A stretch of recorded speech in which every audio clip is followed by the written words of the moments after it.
Our family and friends are usually the people closest to us and the ones we tell our deepest secrets. There are few people we trust more than our friends. But as we'll see in our story today, even the friends we may consider as family are capable of betraying our trust in the most horrible way. Sadly, this is what happened in the chilling true crime story of Cassie Jo Stoddart. Welcome to this channel. Today we are going to take a look at the chilling betrayal of trust that led to the horrible murder of Cassie Jo Stoddart.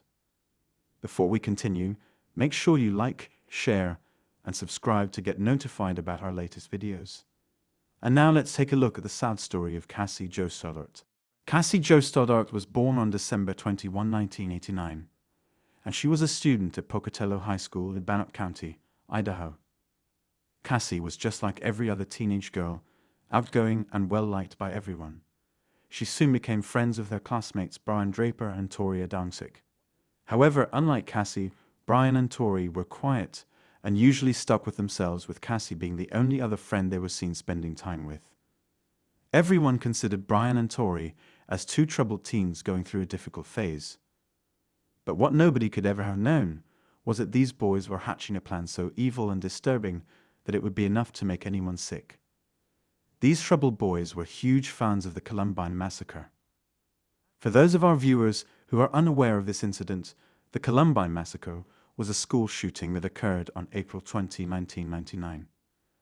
The perpetrators of this massacre were also two high school students, Eric Harris and Dylan Klebold. The actions of these troubled teenagers developed into a sort of cult following for those who desperately needed to fit in. Brian and Tori also wanted to be famous, and they decided that killing Cassie was what they needed to do to get fame and admiration. And this was why they documented the process of planning Cassie's murder on camera, in hopes of also inspiring others teenagers like them. On September 22, 2006, the day they killed Cassie, they also made a video talking about their plans and how perfect it was going to be to kill Cassie. In the video, Tori said, "Our first victim is going to be Cassie Stoddart. She's going to be alone in a big dark house out in the middle of nowhere. How perfect can you get?" On that fateful day, Cassie was house-sitting for her uncle and aunt, Frank and Allison Contreras, on Whispering Cliffs Drive in northeast Bannock County. Cassie was hired by Frank and Allison to come take care of their 3 cats and 2 dogs for the weekend. Around 6 p.m. that evening, Cassie's boyfriend Matt Beckham came over to visit. Brian and Tori arrived at around 7 p.m. to hang out.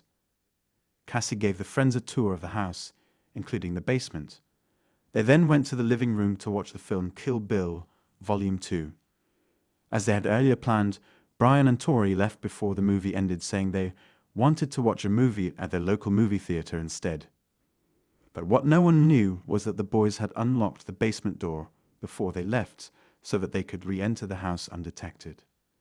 The two returned later dressed in a costume that consisted of dark clothing, gloves, and white painted masks that made them look very much like the killer from Scream, and they made their way into the house from the basement. The boys had previously purchased weapons from a pawn shop, and Brian was armed with a dagger-type weapon, while Tori had a hunting knife. While they hid in the basement, the boys intentionally made loud noises and even shut off the circuit breaker for the whole house in an attempt to lure Cassie and Matt downstairs. Worried about the strange noises and the power outages, Matt called his mother to find out if he could spend the night with Cassie at the house to ease her mind, but was denied.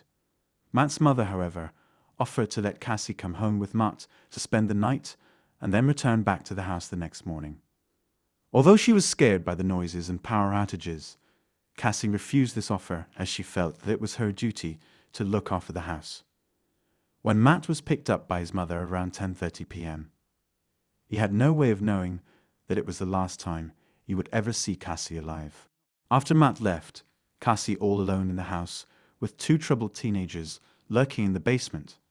After hearing Matt leave, Brian and Tori turned out the power and made noises to once again try to lure Cassie down to the basement. When she did not come down to the basement, Brian and Tori decided to strike.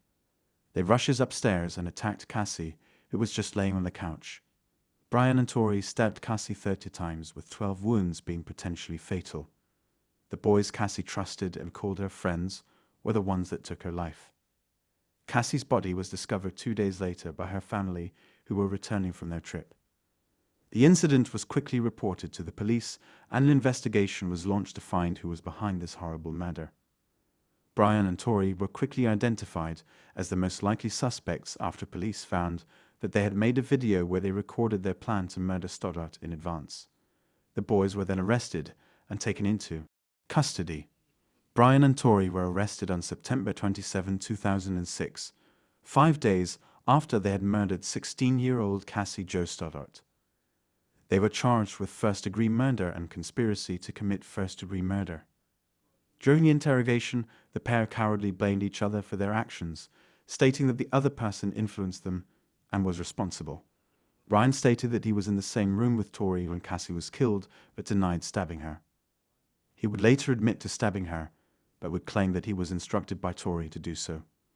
What was undeniable, however, was their guilt, and so they led the police to the place where they had disposed of the masks, clothing, and weapons they used to murder Cassie. Brian was convicted on April 17, 2007, while Tori was convicted on June 8, 2007. On August 27, 2007, based on being convicted of first-degree murder, Brian Draper and Tori Adamczyk received a mandatory sentence of life imprisonment without the possibility of parole and 30 years to life for being convicted of conspiracy to commit murder. They are currently serving their time at Idaho State Correctional Institution. The murder of Cassie Jo Stoddart shows how it is possible for the people we think of as friends to be monsters in human skin. Our hearts and prayers go out to her family and true friends, and we hope that justice continues to be served to the perpetrators of this evil act. What are your thoughts on the murder of Cassie Stoddart? Feel free to share them in the comments. And please do not forget to like, share, and subscribe if you found this video enjoyable.